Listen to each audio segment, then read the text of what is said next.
예, 경제학 입문 4주차 세 번째 시간입니다. 지난 시간에 이제 균형으로의 조정 과정에 대해서 살펴봤고, 그다음에 균형 분석의 3단계 절차에 대해서 살펴봤습니다. 자, 이번 시간에는 이제 균형 분석을 실제로 해보는데요.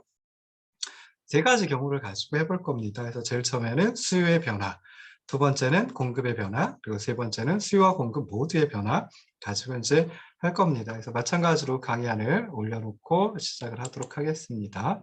자, 그래서 두 번째 강의안이고요.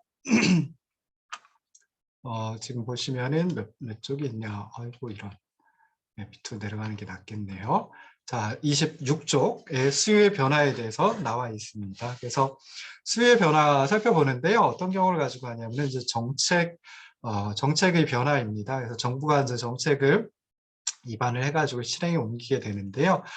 소득세 정책을 좀 변화시켰다라고 하는 경우 생각해 보자고요. 그래서 정부가 소득세의 세율을 인하한 경우, 이때를 가지고 이제 한번 살펴볼 겁니다. 자, 우리가 수요량에 영향을 미치는 변수 중에 소득이라고 하는 변수가 있었죠. 근데 실제로는 이제 그때의 소득은 우리가 소비자 마음대로 처분할 수 있는 소득, 그래서 그걸 가처분 소득이라고 얘기를 하고요. 일반적으로 가처분 소득은 소득에서 소득세, 세금을 뺀 나머지를 가처분 소득이라고 얘기를 합니다. 그래서 소득은 동일하다라고 하더라도 세금을 많이 낸다라고 하면 어떻게 되겠어요? 그만큼 우리가 마음대로 처분할 수 있는 가처분 소득이 줄어들게 되겠죠. 근데 소득이 그대로 있는데 소득세가 적어지면 그때는 가처분 소득이 늘어나가지고 더 많은 걸 더 많이 구입을 할 수가 있는 거죠. 그래서 소득세 적게 내는 경우, 그걸 이제 소득세 세율을 인하한 경우 가지고 살펴보도록 하겠습니다. 그래서 소득세율이 낮아지면, 그러니까 이제 이것도 3단계에 걸쳐가지고 해야죠. 그래서 첫 번째 단계는 뭐였죠? 수요에 영향을 미치는지, 공급에 영향을 미치는지, 수요와 공급 모두에 영향을 미치는지 살펴보는 거고요. 두 번째 단계는 수요에 영향을 미쳤다라고 하면 그러면 어떤 방향으로 영향을 미쳤는지, 수요가 증가되었는지, 감소되었는지, 또는 이건 이제 수요 곡선이 우측으로 이동하는지, 좌측으로 이동하는지 가지고 이제 생각을 해보면 되는 거죠. 자, 그럼 첫 번째 단계에서 소득세율이 낮아지면 어떻게 돼요?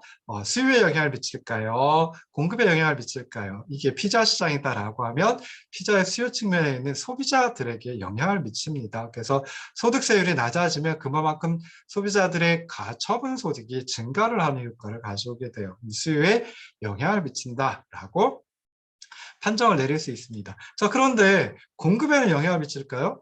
물론 이제 공급자가 개인 기업, 개인 사업자다라고 하면 영향을 미치는 경우도 있을 수 있기는 해요. 그렇긴 한데 그렇지 않은 경우니까 여기서 소득세 세율이 낮아지는데 사업소득에 관한 소득세율이 낮아지는 게 아니라 그냥 근로소득에 관한 세율이 낮아지는 거. 이게 또 들어가면 복잡해지는데, 자, 이런 경우 이제 생각해 보면은 공급 측면에는 영향을 미치지 않습니다. 그러니까 공급 곡선이 변화하지 않는 거죠. 그대로 있는 거죠. 그래서 이걸 생각하시면 되고요. 자, 두 번째 단계에서는 뭘 보셔야 되나요? 그럼 소득이 증가했어요. 즉 수요 측면에 그러니까 소득이 증가해서 수요 측면에 영향을 미쳤는데 수요에 어떤 영향을 미쳤을까? 즉 수요를 증가시켰을까? 감소시켰을까? 요걸 이제 판별하면 됩니다. 그러면 어떨까요? 소득이 늘어났으니까 결국 이제 모든 가격 수준에서 수요량이 증가를 하게 됩니다. 즉 수요 곡선이 오른쪽으로 증가하고 이걸 수요의 증가라고 얘기를 하죠. 그래서 이 그림에서 보시면은 자, 애초에 수요 곡선 D0였는데요. 이제 소득세율이 인하돼가지고, 그래서 소비자들의 가처분 소득이 증가하고, 그래서 수요를 증가시켜서 수요 곡선이 이제 D1으로 이동을 하는 겁니다. 그러니까 애초에 수요 곡선 D0이고, 새로운 수요 곡선, 즉 소득세율 인하한 이후의 수요 곡선은 D1으로 오른쪽 우측 이동을 합니다. 얼마만큼 이동할런지 사실 잘 모릅니다. 그렇지만 우측으로 이동한다, 오른쪽으로 이동한다 라고 하는 건 알 수 있어요. 그래서 D0에서 D1으로 우측으로 이동을 하는 이런 결과를 가져오게 됩니다. 자, 그러면 이제 세 번째 단계에서는 그림을 그려가지고 살펴보면 돼요. 그래서 애초의 균형과 새로운 균형. 애초의 균형은 뭐죠? 애초의 수요 곡선과 그리고 애초에 공급 곡선. 여기는 뭐 공급 곡선이 변화하지 않으니까, 즉 공급에 영향을 미치지 않아서 공급 곡선이 변화하지 않으니까 그냥 공급 곡선은 하나예요. 애초에 공급 곡선, 새로운 공급 곡선 뭐 나눌 필요가 없습니다. 그냥 하나입니다. 그래서 애초에 수요 곡선 D0하고 그다음에 공급 곡선 S하고 만나는 이제로점, 즉 이 점이 바로 이제 애초의 균형점이다라고 생각해 볼 수 있죠. 그러면은 애초의 균형점 이제로점에서는 애초의 균형 가격 P0, 애초의 균형 거래량 Q0였습니다. 자, 그런데 자, 이제 소득세율이 인하돼 가지고 수요 측면에 영향을 미쳤고요. 이제 수요를 증가시켜서 수요 곡선이 오른쪽으로 이동했다. 그래서 새로운 수요 곡선이 D1이다라고 하면 새로운 수요 곡선 D1과 공급 곡선 S가 만나는 요점, 즉 이 원점이 바로 새로운 균형점이 됩니다. 새로운 균형에서 균형 가격은 P1이고요. 새로운 균형에서 새로운 그 균형 거래량은 Q1이 됩니다. 자, 그러면 애초의 균형 E0와 새로운 균형 애초의 균형 E0와 새로운 균형 E 원점을 비교를 하는 거예요. 그럼 우리가 변화를 했다, 그러니까 균형이 변화를 했다라고 했을 때는 균형이 증가했다, 감소했다 이런 표현 안 씁니다. 균형이 그냥 바뀌었다, 변화하였다. 라고만 이제 표현을 하시면 돼요. 균형이 증가했다, 균형이 감소했다, 균형이 상승했다, 균형이 하락했다 이런 표현 안 씁니다. 자, 그래서 균형이 변화했어요. E0에서 E1점으로 변화했는데요. 그런데 균형 가격은 어떻게 됐나요? 애초의 균형 가격은 P0이고 그다음에 새로운 균형 가격은 P1입니다. 그러니까 균형 가격은 상승했죠. 그리고 균형 거래량은요. 애초에 균형 거래량 Q0고 새로운 균형 거래량은 Q1이에요. 그러니까 균형 거래량도 증가했다라고 이제 마지막 세 번째 단계에서의 판정을 내리면 됩니다. 그러니까 이렇게 소득세율이 인하되었을 때 그때 피자 시장에 어떤 영향을 미쳤을까? 피자의 균형 가격은 상승했고 그리고 피자의 균형 거래량도 증가하는 결과를 가져왔다. 이렇게 이제 답을 달아주시면 된다라고 하는 거죠. 그래서 이거 할 때 그림을 그려가지고 이제 두 번째 단계에서부터는 그림 그려가지고 하시면 좋겠죠. 그렇죠? 그래프 그려가지고 하시면 좋아요. 그래서 처음에 이제 수요 측면 설명하고 공급 측면 설명할 때 맨 마지막에 나왔던 게 이제 수요의 증가 감소, 그러니까 수요 곡선 자체 이동, 그다음에 공급 곡선 자체 이동, 공급의 증가 감소 이거 설명드렸잖아요. 뭐라고 했었죠? 가격 이외의 변수가 변화해가지고 그래가지고 수요량 또는 공급량이 변화하면 그때는 수요곡선 자체가 또는 공급곡선 자체가 이동한다. 수요곡선이 오른쪽으로 이동하면 수요의 증가, 왼쪽으로 이동하면 수요의 감소, 공급곡선이 오른쪽으로 이동하면 공급의 증가, 왼쪽으로 이동하면 공급의 감소 이렇게 이제 말씀을 드렸잖아요. 그래서 그거 가지고 여기 그래프 그려서 생각을 해보면 됩니다. 이거 처음에는 그래프 그려가지고 그러니까 손으로 그리시든지 뭐 해가지고 하셔야 되겠죠. 조금 지나면 익숙해지면 머릿속으로도 할 수 있어요. 근데 그렇게 하기 위해서는 꽤 여러 번 연습을 해 보셔야 되겠죠. 그래서 이거 지금 제가 설명드렸지만은 그냥 혼자서 한번 요 강의안 따라서 쭉 해보시고요. 그리고 나서 수요가 감소하는 경우도 거꾸로 생각해 볼 수 있겠죠. 뭐가 가지고 될까요? 소득세율이 상승했을 때 가지고 이제 하시면 됩니다. 그러면 수요가 감소하게 되죠. 수요 곡선이 왼쪽으로 이동해요. 첫 번째 단계에선 수요 측면에 영향 미친다. 공급 측면에는 영향 미치지 않는다. 두 번째 단계에선 소득세율이 인상되었기 때문에 그만큼 가처분 소득이 감소하게 되고 가처분 소득이 감소하면 수요가 감소하겠네. 모든 가격 수준에서 수요량이 감소하니까 수요 곡선 자체가 왼쪽으로 이동하겠네. 그럼 이제 D1이 애초의 수요 곡선이 되고 새로운 수요 곡선이 D0가 되겠죠. 이렇게 좌측으로 이동하겠죠. 그리고 얘가 이 원점이 애초의 균형점 그리고 새로운 균형점은 E0점이 돼요. 그래서 균형이 변화했다. 균형 가격은 P1에서 P0로 하락하고 그리고 균형 거래량 Q1에서 Q0로 하락했다라고 하는 것까지도 찾아내실 수 있을 거예요. 근데 여기서 제가 헷갈리지 않게 하기 위해서 애초에 수요 곡선은 뭐라고 표기했나요? D0라고 표기했습니다. 애초에 균형점도 애초에 수요 곡선 D0와 공급 곡선 S가 만나는 E0점 해가지고 제로라고 아래 첨자를 갖다가 붙였어요. 그리고 그때 균형 가격 P0, 즉 애초에 균형 가격 P0, 애초에 균형 거래량 Q0 해서 전부 다 아래 첨자로 제로를 붙이면서 표기를 했어요. 그래서 보통 애초에 처음에 뭐 이거는 이제 제로로 표현하고요. 그다음 그러니까 변화 전이죠. 그리고 변화 후 새로운 이걸 원으로다가 표기를 합니다. 그래서 새로운 수요 곡선 D1 그리고 새로운 균형은 새로운 수요 곡선 D1과 공급 곡선 S가 만나는 이 원점, 이게 새로운 균형, 그리고 그때 새로운 균형 가격 P1, 새로운 균형 거래량 Q1 이렇게 하면 헷갈리질 않아요. 혼동을 하질 않습니다. 그래서 제로, 원 이렇게 해가지고 분석을 하시면은 이렇게 이제 그래프에서 표기해 가면서 분석을 하시면 훨씬 더 혼동이 적어요. 그러니까 틀릴 가능성이 적어지는 거죠. 맞출 가능성은 더 높아지고요. 그래서 이렇게 표기하시면 좋을 듯 싶습니다. 자, 그리고 이제 말 나온 김에 하나만 더 해보면요. 자, 여기서 가격은 상승한다, 하락한다라고 제가 표현을 했습니다. 가격이 증가했다, 감소했다라고 하는 표현은 잘 안 써요. 누군가가 가격이 증가했네라고 얘기를 하면은 그냥 한번 피식 웃어주면 되죠.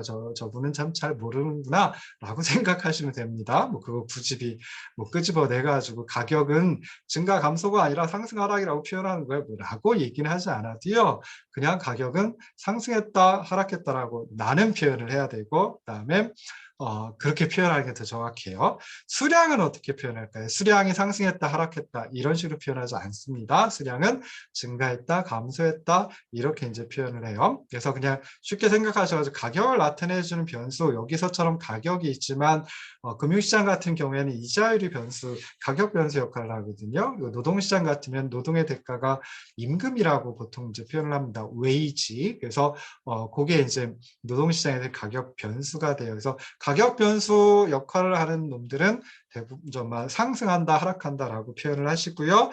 그 다음에 수량을 나타내주는 변수이다라고 하면 그때는 증가한다, 감소한다. 소득도 어디에 포함이 될까요? 소득은 이거는 가격 변수 역할을 하진 않거든요. 그래서 수량에다가 포함시켜가지고 소득이 증가했다, 감소했다. 재산도 마찬가지로 증가했다, 감소했다. 하지 재산이 상승했다.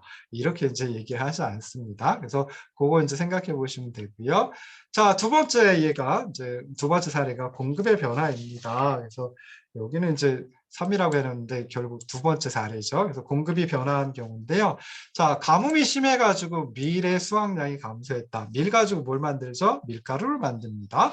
밀가루 가지고 뭘 만들죠? 피자를 만듭니다. 그래서 피자 시장의 원재료인 밀가루 가격에 이 밀의 수확량 감소가 영향을 미쳐요. 어떤 영향을 미칠까요? 밀의 수확량이 감소했다라고 하는 소리는 이것도 수요 공급 이런 거 가지고 해야 되는데요. 그냥 상식적으로 생각했을 때 밀의 수확량이 감소하면 밀의 가격이 높아지겠죠. 그리고 당연히 밀가루의 가격도 높아집니다. 밀가루의 가격이 높아지니까 피자 시장에서 피자의 공급에 영향을 미치겠죠. 생산 요소의 가격 어디에 영향을 미친다고요? 공급에 영향을 미칩니다. 정확히 공급량에 영향을 미치는 변수입니다. 그래서 가뭄이 심해서 밀의 수확량이 감소했다라고 하면 이건 피자 시장의 수요 측면에는 영향을 미치지 않고요. 피자 시장의 공급량에 공급 측면에 영향을 미친다. 그래서 공급 곡선이 이동을 하게끔 만든다. 여기까지가 이제 첫 번째 단계입니다. 두 번째 단계에선 생산 요소 가격이 상승했기 때문에 생산자들이 공급할 수 있는 피자의 수량이 감소를 하게 되죠. 즉 다시 말해서 피자 가격은 그대로 있다라고 하더라도 밀가루 가격이 상승했기 때문에 피자의 공급량이 줄어들게 됩니다. 결국 뭐예요? 피자의 공급 곡선 자체, 피자 시장에서 공급 곡선 자체가 좌측으로 이동을 합니다. 공급이 감소를 하게 됩니다. 그래서 공급 측면에 영향을 미치는데 공급을 감소시키는, 그래서 공급 곡선이 왼쪽으로 이동한다. 수요량에는 수요 측면에 영향을 미치지 않으니까 수요 곡선 변화가 없죠. 그래서 그림으로 표현해 보면 28쪽에 나와 있는 이 그림으로 표현할 수가 있습니다. 그래서 애초에 공급 곡선은 S0였는데 그런데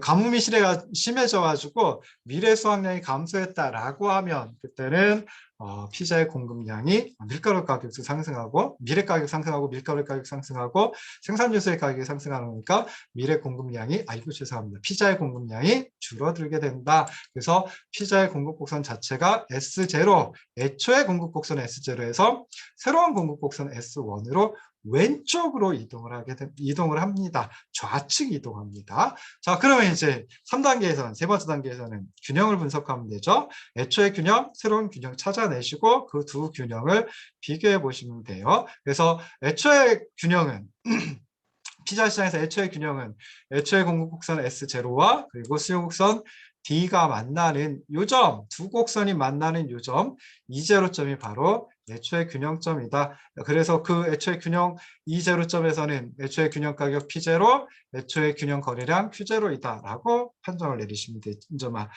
점만 생각하시면 되죠. 그리고 새로운 균형은 새로운 공급 곡선 S1과 수요 곡선 D가 만나는, 얘가 새로운 공급 곡선, 얘가 수요 곡선이에요. 그 둘이 만나는 이원점, 요점, 이 원점이 바로 새로운 균형이다라고 생각을 하시면 좋을 듯 싶습니다. 그럼 새로운 균형에서 균형 가격, 즉 새로운 균형 가격 P1, 새로운 균형 거래량은 Q1이에요. 그럼 세 번째 단계에서 분석 결과를 갖다 제시할 때 균형은 E0에서 E1으로 변화했습니다.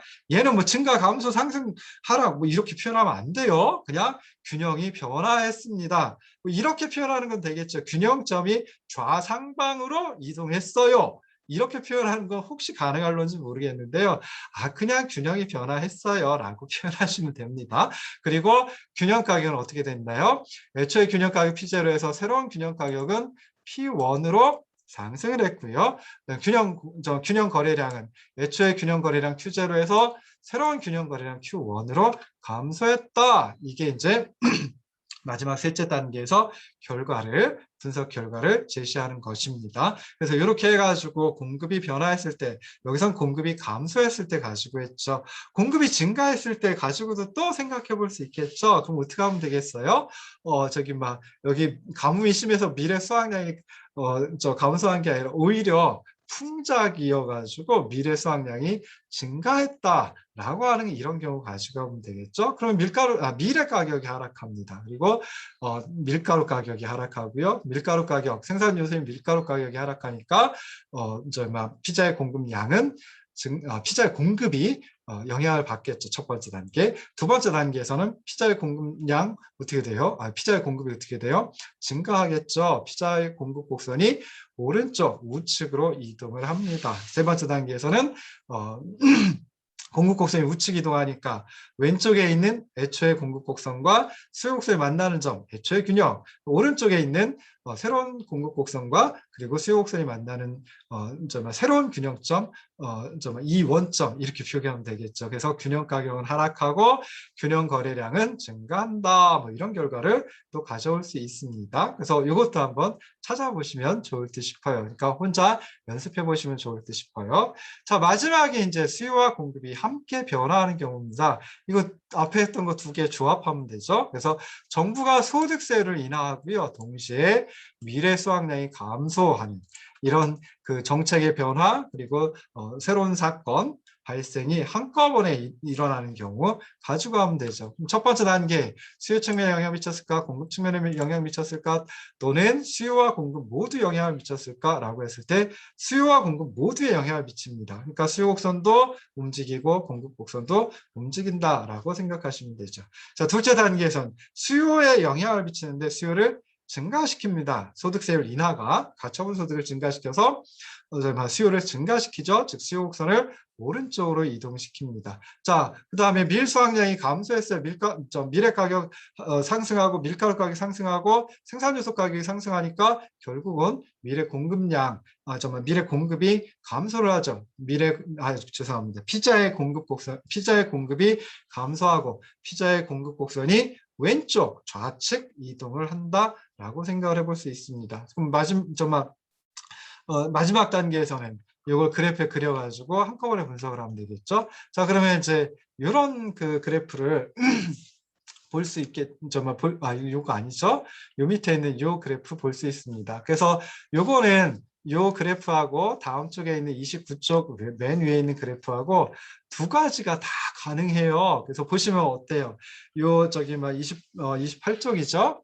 28쪽 맨 아래에 있는 그래프도 보시면 수요 곡선이 오른쪽으로 이동했어요. 공급 곡선은 왼쪽으로 이동했어요. 근데 수요 곡선이 이동한 폭이 수요 곡선이 오른쪽으로 이동했는데 요 수평거리, 즉 다시 말해서 오른쪽으로 이동한 그 크기가 공급 곡선이 왼쪽으로 이동한 크기, 공급 곡선의 수평, 두 공급 곡선의 수평거리보다 더 커요. 즉 수요가 더 많이 움직인 게 돼요. 수요가 증가한 그 폭이 또는 수요가 증가한 그 비율이 감소한 폭, 공급이 감소한 비율보다 더 크다라는 거예요. 그래서 이럴 때는 어떻게 되느냐? 이럴 때는 자, 애초의 균형은 애초의 수요 곡선 D0와 애초의 공급 곡선 S0가 만나는 이제로점, 이게 애초의 균형점이에요.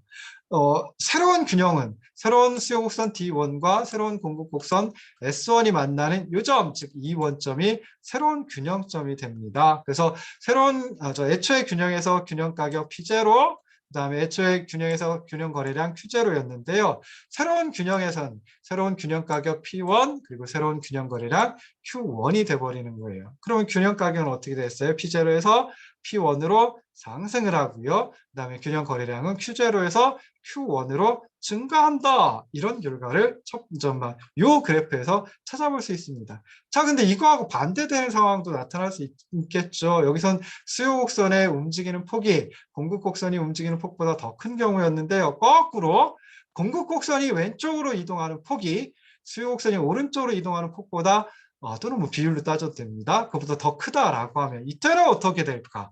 요거 그래프에서 이렇게 그려봤어요. 두 번째 29쪽 맨 위에 있는 요 두 번째 그래프 가지고 공급 곡선은 굉장히 많이 이동했죠. 수요 곡선은 대신에 상대적으로 적게 이동을 했습니다. 그래서 수요 곡선 오른쪽으로 이동하고 공급 곡선 왼쪽으로 이동하고 위에 있는 그래프하고 좀 전에 그 그래프하고 똑같아요. 똑같은데 앞에 28쪽에서는 수요 곡선이 움직이는 폭이 공급 곡선이 움직이는 폭보다 더 큰 경우고요. 요 밑에 있는 요 그래프는 29쪽에 있는 그래프는 수요 곡선이 움직이는 폭보다 공급 곡선이 움직이는 폭이 더 큰 경우예요. 좀 차이가 나죠? 그리고 이때는 어떻게 될까 한번 생각해 봅시다. 자, 새로운 수요 곡선 D0, 아이고 죄송합니다.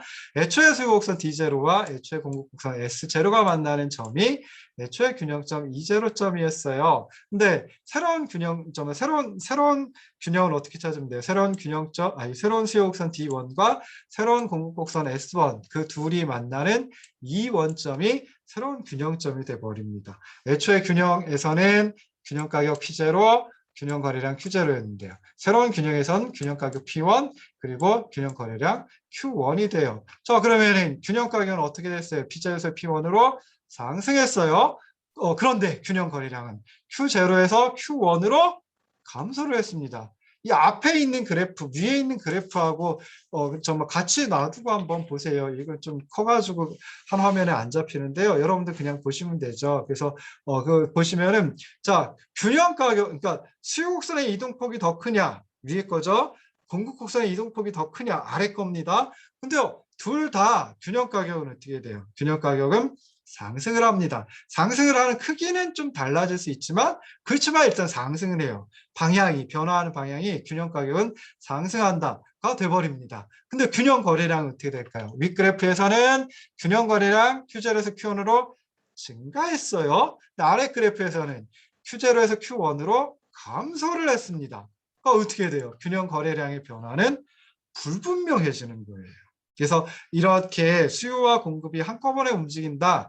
수요와 공급에 동시에 영향을 미치는 어떤 사건 또는 정책, 변화 이런 게 나타났다. 동시에 나타났다라고 하면은 그때는 이 두 가지, 즉 수요의 이동폭이 더 크냐, 공급의 이동폭이 더 크냐, 이 두 가지를 각각 나누어 가지고 생각해 보셔야 돼요.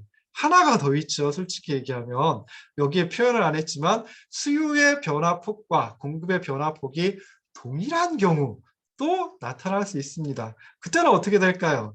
자, 수요의 변화폭이 더 클 때 이 경우죠. 이 그래프예요. 이때는 균형 거래량 증가했어요. 수요의 변화폭이 더 적은 경우, 즉 공급의 변화폭이 더 큰 경우 균형 거래량 감소했어요. 이 둘의 변화폭, 수요의 변화폭, 공급의 변화폭이 동일하다라고 하면 어떻게 될까요? 이거 그래프를 그려서 한번 살펴보세요. 답은 뭐냐면은 균형 거래량이 불변입니다. 균형 거래량이 그대로 있습니다. 그대로 있어요. 이게 답이에요. 그래서 저기 막 이렇게 수요는 증가하고 공급이 감소할 때 균형 가격은 확실하게 분명하게 상승한다. 그렇지만 균형 거래량은 증가할 수도 있고 감소할 수도 있고 또는 그냥 그 수준 그대로 있을 수도 있다라고 하는 것까지 생각을 해보시면 좋을 듯 싶습니다. 자, 이렇게 해가지고 이제 저기 뭐 세 가지 경우 살펴봤어요. 그러면 이거 이제 이 밑에 있는 표로다가 다시 또 생각을 해볼 수 있습니다. 그래서 첫 번째 우리가 했던 건 뭐였죠? 수요는 증가하고 공급은 불변인 경우예요. 그래서 그때 결과 가격은 균형 가격이에요. 균형 가격은 상승하고 균형 거래량은 증가한다는 결과 찾아냈습니다. 두 번째는 뭐였죠? 공급이 감소하고 수요는 불변인 상태예요. 불변인 경우예요. 그래서 그때는 균형 가격 상승하고 균형 거래량 감소한다. 이런 결과를 찾아냈습니다. 마지막 세 번째 사례에서는 세 번째에서 뭘 봤냐면은 수요가 증가하고 이와 동시에 공급이 감소하는 경우. 그때는 균형 가격은 분명히 상승하지만 균형 거래량은 증가할 수도 감소할 수도 그대로 있을 수도 있다. 즉 균형 거래량의 변화는 불분명하다라고 생각을 해볼 수 있습니다. 그래서 이렇게 보시면은 수요 불변 증가 감소, 공급 불변 증가 감소하니까 3 곱하기 3에서 9가지 경우가 있는데 수요 불변, 공급 불변, 이건 뭐 분석을 할 필요가 없죠. 분석을 하나마나 균형 가격도 그대로 있고 균형 거래량도 그대로 있다라고 이제 하면 되겠죠. 그럼 나머지가 8가지 경우가 있어요. 우리가 했던 거 수요가 증가하고 공급이 불변인 경우, 그 다음에 공급이 감소하고 수요가 불변인 경우, 그 다음에 수요가 증가하고 공급이 감소하는 경우, 이 세 가지 했어요. 나머지 5가지 경우 여러분들이 꼭 해보시기 바랍니다. 그래서 수요가 감소하고 공급이 불변일 때 그때는 균형 가격이 하락하고 균형 거래량은 감소합니다. 자, 수요가 불변이고 공급이 증가할 때 그때는 균형 가격은 하락하고 균형 거래량은 증가합니다. 그래서 이렇게 하고요. 그 다음에 이제 동시에 움직이는 거. 안 한 게 뭐가 있었죠? 수요가 증가하고 공급이 증가하는 거. 수요와 공급 모두가 증가하는 경우 그때는 가격이 불분명하고 균형 거래량은 증가합니다. 자, 그 다음에 요거는 했었죠. 수요가 증가하고 공급이 감소하는 거 했었죠. 안 했던 거 요거 안 했었어요. 그래서 수요가 감소하고 공급이 증가할 때 그때는 균형 가격 하락하고 균형 거래량은 불분명합니다. 그 다음에 수요가 감소하고 공급이 감소한다. 이때는 균형 가격이 불분명하고 상승할 수도 있고 하락할 수도 있고 그대로 있을 수도 있고 대신에 균형 거래량은 확실히 분명하게 감소한다라고 하는 거 이거 한번 찾아보시기 바랍니다. 분석해 보시기 바래, 연습해 보시기 바랍니다. 자, 이렇게 해가지고 이제 균형 분석까지 다 다뤘습니다. 그래서 결국 균형 분석은 비교 정태 분석 2가지 정지에 있는 상태, 즉 애초의 균형과 새로운 균형을 비교하는 분석이다라고 생각을 하시면 좋을 듯 싶어요. 근데 이걸 우리가 이렇게 딱 해서 뭐만 본 거예요, 사실은? 변화 방향만 본 겁니다. 균형의 변화에서 균형 가격은 어떻게 변화했느냐, 균형 거래량은 어떤 방향으로 변화했느냐, 즉 변화의 방향만 살펴봤죠. 근데 사람들은 그래 변화를 하긴 했는데 얼마나 변화했을까? 그 크기에도 굉장히 많은 관심을 가질 수밖에 없어요. 그래서 이거는 지금 우리가 지금 했던 균형 분석은 변화 방향만 분석을 했기 때문에 정성적인 분석이다라고 얘기를 해요. 근데 변화 방향과 함께 변화하는 크기도 함께 분석해 볼 수 있는 것, 그걸 정량적인 분석이라고 얘기를 합니다. 정량적인 분석을 할 때는 이 수요 공급 곡선만 가지고 하기에는 참 어렵습니다. 그래서 수요 공급 곡선 평면에다가 가격과 수량 평면에다가 수요 곡선 그리고 공급 곡선 그리고 해가지고 분석하는 것은 정성적인 분석, 비교 정태 분석 정도 해보는 거고요. 정량적인 분석을 할 때는 그때는 수요 함수, 공급 함수 가지고 해야 됩니다. 그래서 조금 어려운 게 들어갈 수 있는데요. 그거까지 근데 그거 사실 별로 안 어려워요. 그래서 뭐 굉장히 간단하긴 하는데요. 근데 그때 또 중요한 개념이 탄력성이라고 하는 개념이 나옵니다. 그래서 그 탄력성에 대해서 다음 시간에 이제 들어가 보도록 할게요. 자, 하나만 더 우리가 오프라인 강의에서 만나질 못하죠. 그래서 뭘 가지고 어디 갔지요? 어, 어,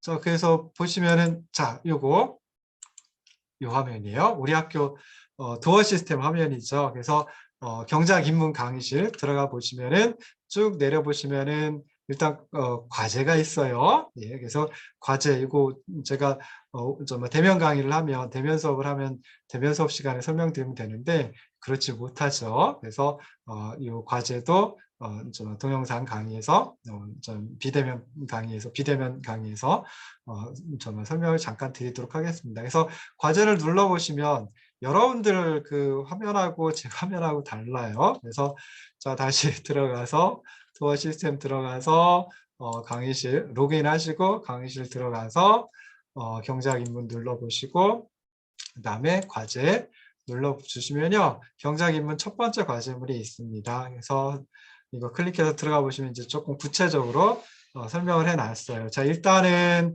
제출 기간은 오늘서부터 10월 10일까지입니다. 10월 10일 23시 59분 59초까지 제출을 하시면 되고요.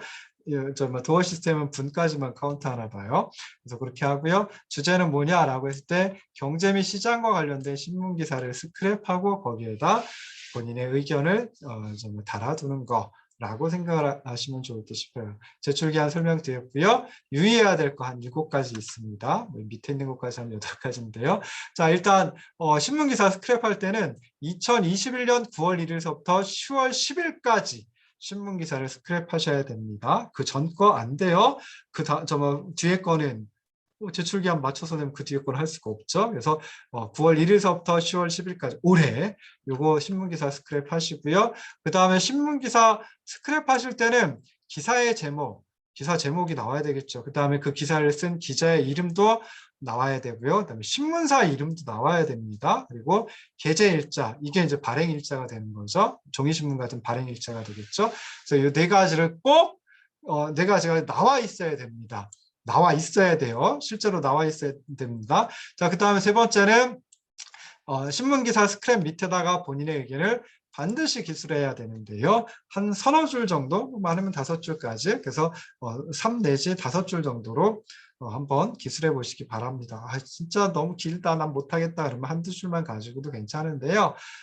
좀 글쓰기 연습을 해보시라고 한 3줄 정도는 해보시면 좋을 것 같습니다. 그리고 신문기사 스크랩하고 의견 제시하는 것은 7개 이상이어야 됩니다. 7개 미만이면 안 돼요. 그렇게 생각하시고요. 네, 과제물은 파일로 작성해서 올려놓으셔야 돼요. 이 본문에다가 그냥 올려놓으시면 안 돼요. 파일로 작성하셔서 그 파일을 첨부해가지고 이 과제에다가 업로드 하시기 바랍니다. 파일 이름도 제가 정해 드릴게요. 그래서 작성자 이름 그리고 언더바 하시고요.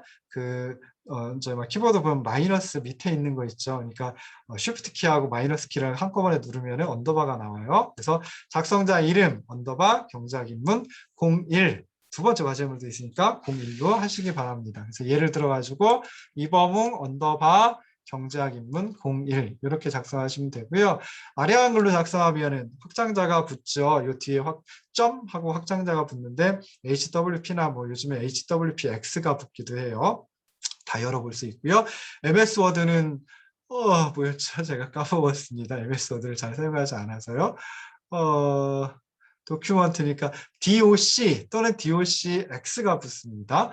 그 다음에 MS 엑셀 같으면은 XLS 또는 XLSX까지 해가지고 이제 확장자가 붙어요. 그래서 그렇게 된 건 제가 열어볼 수가 있습니다. 근데 그게 아니라 뭐 이상한 거 쓰시면은 제가 열어보지 못할 수도 있어요. 그리고 파워포인트로 작성하시는 분들도 있는데 파워포인트 작성하는 게 더 어려울 것 같아요. 그래서 이 3가지 아래 한글, MS 워드, MS 엑셀 셋 중에 하나로 하시면 좋을 것 같고 대부분 뭐 아래 한글 쓰실 테고 아래 한글 안 쓰시면 MS 워드 쓰실 테니까 그 둘 중에 하나 가지고 작성하시면 됩니다. 자, 제출 기한까지 제출을 하셔야 되고요. 제출 기한 넘기면은 무조건 1점씩 하루에 1점씩 삭감합니다. 그래서 나중에 과제물 점수가 0점보다 더 아래로 내려갈 수 있다. 이거 강의 계획 설명드리면서 말씀드렸죠. 그래서 그거 꼭 기억하시고요.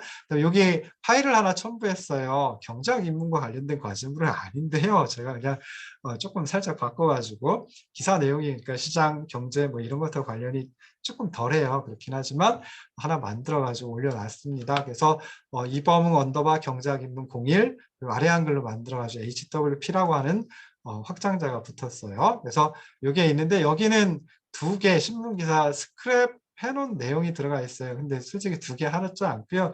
하나 가지고 4례 1, 4례 2 해가지고 동일하게 했습니다. 그래서 그거 예시 파일에다가 여러분들 맞춰가지고 하시면 뭐 괜찮을 듯 싶어요. 그래서 그렇게 해가지고 제출 기한 내에 업로드 해주시기 바랍니다. 자, 오늘은 여기까지 하겠습니다. 4주차 강의 동영상 조금 늦게 올려서 다시 한번 죄송하다는 말씀 드리고요. 5주차 강의 자료서부터는 강의 동영상부터는 제때 올려놓도록 하겠습니다. 들어주셔서 고맙습니다. 고생하셨습니다.